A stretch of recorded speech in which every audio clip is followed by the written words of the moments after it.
Je tenais à avoir cette rencontre aujourd'hui parce que je m'apprête à aller avec le directeur général visiter certaines de vos installations à l'intérieur et notamment lancer la journée fiscale à Zérekoré de la Guinée forestière. Donc le directeur général et moi, nous avons dit qu'on ne peut pas aller jusqu'à Zérekoré et ne pas venir saluer et rencontrer les cadres qui sont à quelques mètres de nous. Donc cette visite se situe dans ce contexte.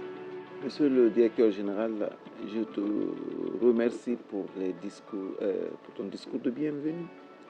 Et les éléments que vous avez signalés dans ce discours sont au cœur de mon action et de mes priorités aussi. Plus de mobilisation, certes, oui.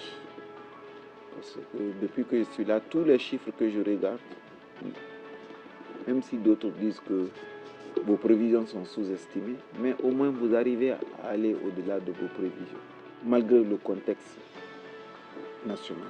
Quand je parle de contexte national, je parle de l'explosion du dépôt de carburant de Kalou. Donc, cet effort, on va continuer en modernisant tous les outils de mobilisation, d'où SAFIG 2. Vous avez touché dans votre discours à un élément qui est très important pour moi, les exonérations et autres. J'ai demandé à mon conseiller fiscal de faire une évaluation très rapide de ce que nous faisons comme dépenses fiscales. Je vais sensibiliser mes collègues, leur dire qu'on a fait beaucoup d'exonérations ces derniers temps parce qu'on estimait qu'on n'était pas compétitif. Mais tous les pays africains sont logés à la même enseigne. Notre compétitivité chez nous ici, c'est la qualité de nos minerais de fer. C'est la facilité avec laquelle ils peuvent faire des affaires. Donc voilà les chantiers sur lesquels je voudrais vraiment que vous m'aidiez à aller. Et surtout vous préparer à digérer du moins tout le travail qui va venir avec Simandou aussi. Et dans ce sens, j'avais instruit le directeur général d'avoir une cellule qui sera dédiée à cela, si ce n'est pas un service ou un département. De renforcer les capacités de cette cellule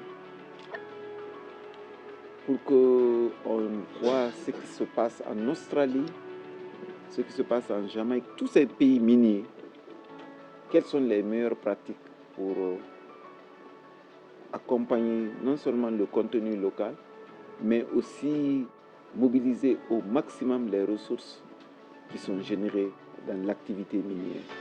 Dernier point, je vous exhorterai à mettre beaucoup l'accent sur les ressources humaines, tout ce qui est lié à leurs conditions de vie. Et le travail ici, il ne faut pas hésiter à le faire, parce que c'est cette ressource humaine motivée qui peut avoir des résultats fixés.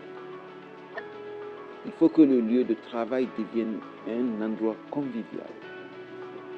Et quand je dis convivialité, ça va du matériel de bureau jusqu'à la façon dont vous vous comportez les uns envers les autres et la façon dont vous vous traitez en tant que frères et sœurs.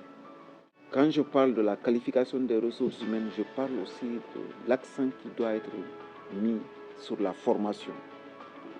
N'hésitez pas à les envoyer partout où il faut pour acquérir les meilleures connaissances. Cela dit, il y a du travail à faire encore, il y a de la marge. Il faut que nous-mêmes nous mobilisons les recettes. Nous comptons sur nos efforts personnels avant de tendre la main.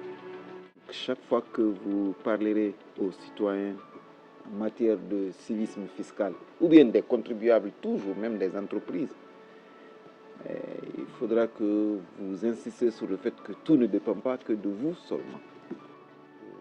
Sur ce, je voulais vous remercier une fois encore. Merci beaucoup.